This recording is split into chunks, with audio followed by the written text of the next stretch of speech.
un grande, y que no deja de ser grande porque ahora haya descendido al torneo del interior.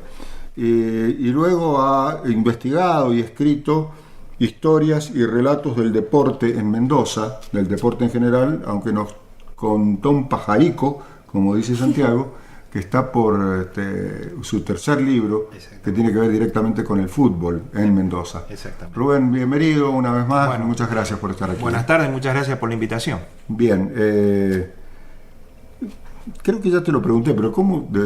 Que sos hincha de Huracán me parece que queda bastante claro, ¿no? Exactamente. Pero ¿cómo te surge la idea de primero recopilar esta historia y después este trabajo de investigación que, por ejemplo, déjame que le cuente a la audiencia, descubre que Jorge Venegas fue campeón sudamericano, supongo que de boxeo? No. Jorge Venegas es un jugador de la Lepra. ¿Ves? Sí.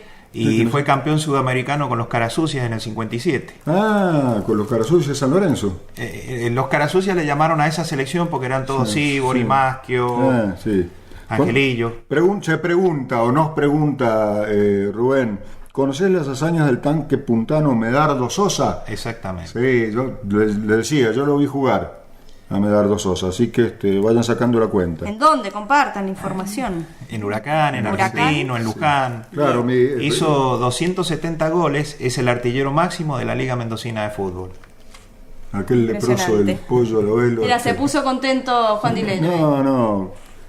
¿Conocés las historias de Osvaldo Curci y Mario, el cirujano Ortiz? Bueno, ese es el más conocido de todos estos. Y que Gatica peleó 2 veces en Mendoza. Sí, señor. Sí, señor. ¿En qué cancha se inauguró el primer túnel? En la cancha de Maipú en el año 35. Bueno, todo ese tipo de cosas. La historia, ¿quién fue el rey del cabezazo? Jorge Pinola era una persona que contrataban para los entretiempos y entretenía con una pelotita durante los 15 minutos, una pelotita que le pegaba en la cabeza y no la dejaba caer. En vez de las porristas. Exactamente. Claro, eso ocurría en Mendoza en el año 39. O los niños chicos haciendo jueguitos. Claro, los chicos de la gaseosa multinacional, claro, de donde sale Maradona. Claro. Bueno, era lo mismo, pero eso era un hombre que se dedicaba a tener la pelota en la cabeza, nada más. Hubo un partido que terminó 8-7. ¿Y por qué fue señor. Criticado ese partido? Porque decían que las defensas habían prevalecido, es decir, las delanteras habían prevalecido y las defensas se habían dejado hacer esos goles. Ajá. Fue un partido entre Nacional Vélez Sarsfield Pacífico y el Deportivo Maipú. Nacional Vélez Sarsfield Pacífico después fue el Atlético Argentino. Y salió 8-7.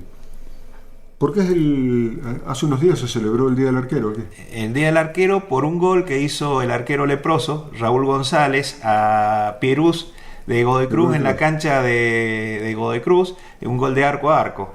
Y a partir de ahí quedó el Día del Arquero. Y yo le puse que era el Día del Arquero en Mendoza, ¿no? Claro, en Mendoza. Tan utilizado eso del Día del Arquero como algo inexistente. Como que te lo voy a pagar el Día del Arquero. Una cosa así. Sí. Che, Rubén, ¿y cuándo se usó por última vez la pelota de tiento, como dice acá? En la primera fecha del año 1938 en la Liga Mendocina. Qué maravilla, qué maravilla. Bueno, estos relatos por ahí para contarle a la audiencia son crónicas, son claro, exactamente. En tono periodístico, ¿cómo está armado? Va basado más que nada en cosas que yo le voy agregando, voy contando. Eso cuando uno cuenta va agregando cosas de la época. Me gusta mucho lo que es el cine, las publicidades, cómo vivía el mendocino, qué comía, qué tomaba. Bueno, esas cosas van en ese tipo de relato. Hago mucho hincapié sobre esas cosas. Más que nada es un libro muy ameno para la lectura que cualquiera puede aprender sobre historia de Mendoza. Claro, ¿no? Eso, es historia de Mendoza, no es solamente historia del deporte. Pues. Claro. Por ejemplo, el libro de Huracán Las Heras está basado por año. Cada año tiene un contexto histórico muy pequeño, como para que el lector se guíe también qué ocurría en Mendoza, el país y el mundo en ese tiempo. Bueno. ¿Las fuentes de dónde? Mayormente son tomados de la hemeroteca mayor de la Biblioteca Pública General San Martín, al cual agradezco infinitamente siempre su valioso tiempo que me pueden brindar. ¿Cuánto se pasó en la hemeroteca estudiando? Y yo comencé en el agosto del 2003. Pero yo ya era asiduo a la biblioteca y en agosto del 2003 ya comencé una investigación un poco más seria, ya con cuaderno, con virome. A tomar las notas. A tomar notas de cosas que me fueron ocurriendo, que fueron apareciendo y bueno, se fue armando los 2 libros prácticamente a la vez. Rubén, en los 2 libros, pero fundamentalmente acá dice historias y relatos del deporte en Mendoza. Sí. ¿Hay testimonios? ¿Has podido hablar con gente que son protagonistas? Por ejemplo, vos, Julio, nombrabas recién a Medardo Sosa. Bueno, yo tuve la suerte de entrevistarlo, de conocerlo y entrevistarlo.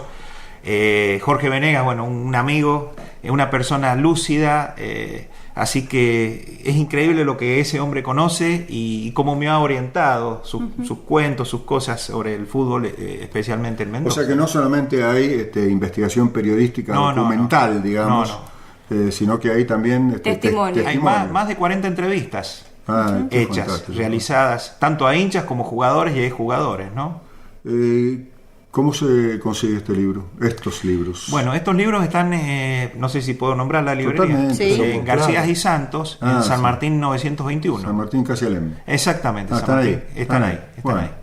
¿No los tienen en el puesto de Garibaldi y San Martín, que venden muchos libros de Mendoza? No, por una cuestión que no llegamos a un acuerdo. No hubo un acuerdo, entonces me pareció más seria esa señora, esa gente. Pilar. Exacto, sí, Pilar, sí. Que siempre le abre mucho a los escritores de Mendoza. Efectivamente, ¿no? efectivamente. Bueno, estamos esperando el tercero.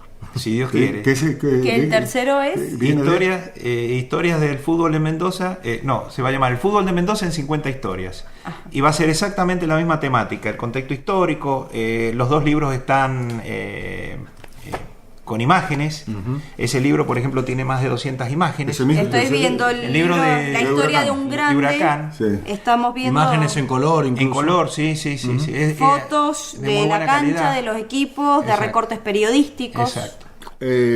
Para que quede claro, este segundo libro es Historias y Relatos del Deporte en general en Mendoza. Cuenta historias. Y el que viene es exclusivamente de fútbol. De fútbol exclusivamente, también con la misma temática, ¿no? Contar historias, cosas que pasaron, como por ejemplo un partido que se suspendió porque se robaron la pelota de fútbol, la única que quedaba. No sé, jugadores que se desmayaban porque jugaban a una temperatura de casi 40 grados de temperatura y el partido siguió. No sé, esas historias locas que uno va leyendo y se va dando cuenta de cómo... Y que no se pierden gracias a tipos como Rubén Lloveras. Bueno, gracias. Bueno, gracias por venir y bueno, cuando salga el tercero aquí te esperamos. Cómo no, Julio, con todo gusto. Siempre los escucho, así que para mí es un placer poder estar en esta mesa porque me gusta mucho el programa que hacen y realmente la cultura es bastante interesante. El honor es para nosotros. Un placer.